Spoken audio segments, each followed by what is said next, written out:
우리의 운명은 결정되었을까요? 이 문제를 위해서 운명 결정론의 원조격인 아리스토텔레스까지 부르진 않겠습니다. 연말이니 바쁘겠죠? 저는 교과서적이지도 않고 과학자 스타일도 아닙니다. 오히려 직관적인 편이죠. 자, 운명이란 이미 결정되어 있는 것일까요? 자유의지는 개입할 여지가 없는 것일까요?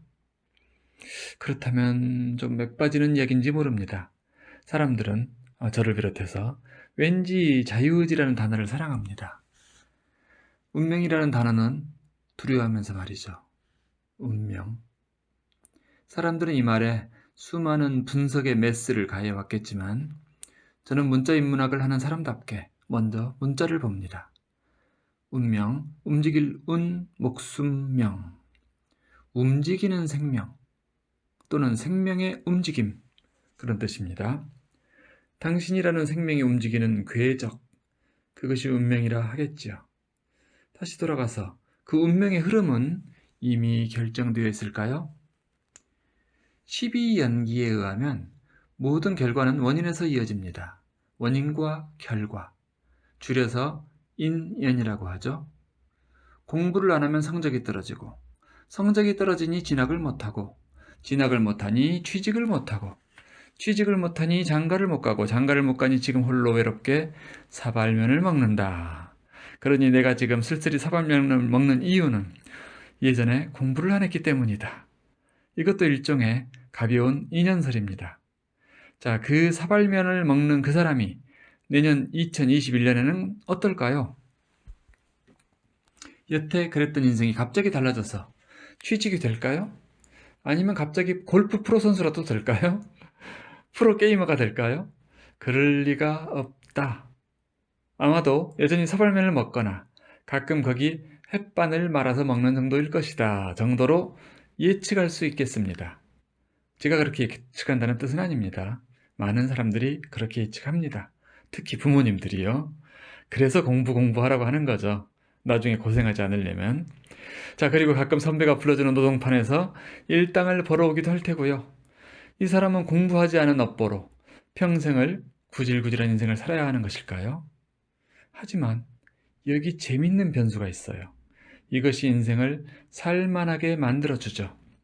이 친구는 공부는 안 했지만 공상을 좋아했죠.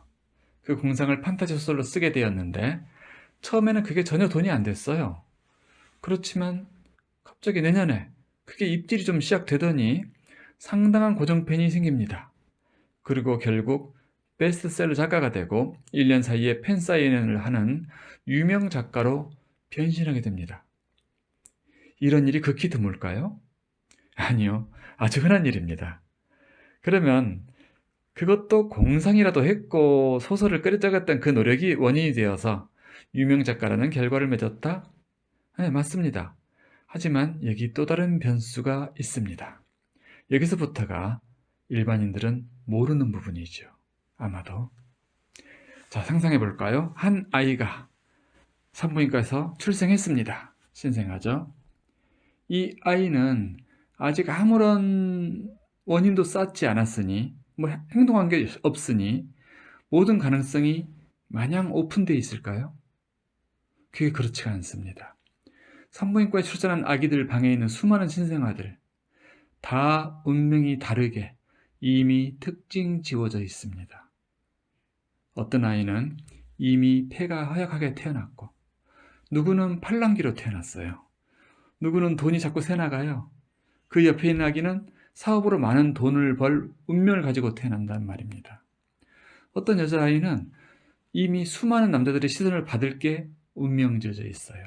그리고 일찍 결혼하고 얼마 못 가 이혼하게 됩니다. 왜 그렇게 다른 운명을 이미 받고 태어나는 것일까요?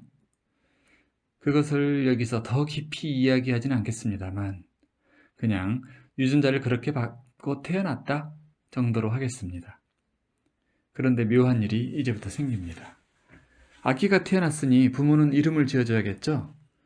할아버지한테 부탁하기도 하고, 그러면 할아버지는 인터넷을 뒤져서 수리장명하는 법을 열심히 찾곤 합니다.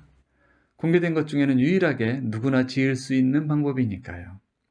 또는 그냥 뜻이 좋은 한자를 조합해서 예를 들면 빛광주석석, 아이고 빛나는 광석이다, 광석이로 해라, 이런 식. 또는 발음이 예쁜 자를 조합해서 지어내요. 민서, 한빈, 찬혁, 그 이름이 무엇을 암시하는 줄도 모르고 그냥 그렇게 짓습니다. 그렇게 지어진 이름은 절묘하게도 자기 운명의 특징과 웨이브를 여실하게 담게 됩니다. 이게 묘한 일이죠.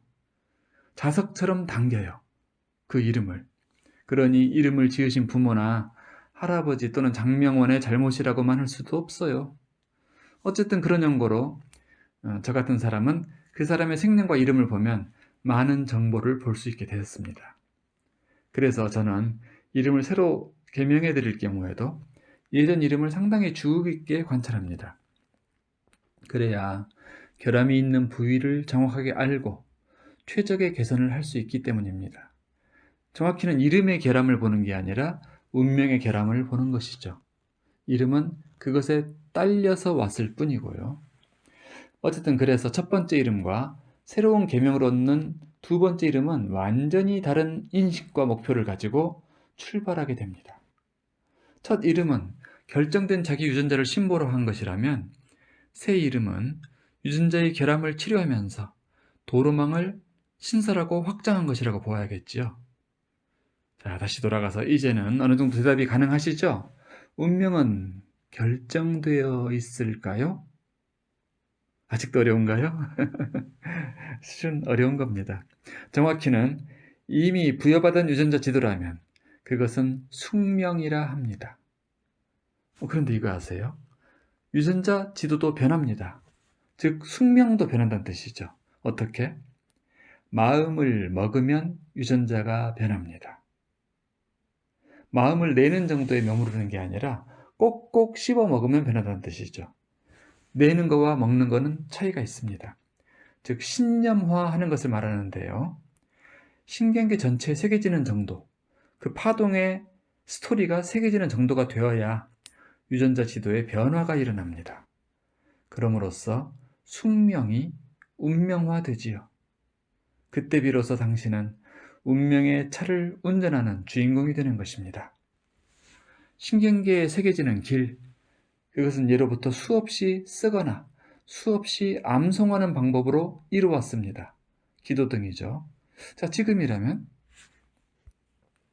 제가 여러 번 이야기했듯이 이름이라는 새 지도를 장착하고 자신이 바라는 바를 알지톡에 녹음하여 재생시키는 것입니다. 이렇게 하면 정화수 차려놓고 촛불 밝혀 백일영성 드리는 것을 대신할 수 있습니다. 천일기도 드리는 것을 대신할 수 있어요. 이것을 믿을 수 있습니까? 이것을 믿을 수 없다면 여전히 집신을 수십 켤레 짊어지고 서울서 부산까지 걸어가려는 사람과 다를 바 없습니다. 차를 믿을 수 없으니까요. 자신의 세계에 차라는 것을 받아들이지 않았으니까요.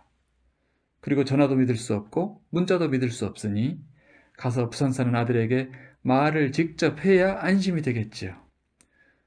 자, 유익한 것은 받아들이는 게 좋습니다. 그 방법이 너무 편하다 해서 불신할 필요는 없습니다. 우린 이미 수많은 편함을 받아들였고 그 결과 우린 문명세계의 유익함을 누리고 있지 않습니까? 요약해봅니다. 우리의 숙명은 결정된 삶의 지도입니다. 하지만 당신의 운명은 이제부터 설계할 수 있고 요청할 수 있습니다. 당신이 스스로 주인공이기를 선택한다면 말이죠.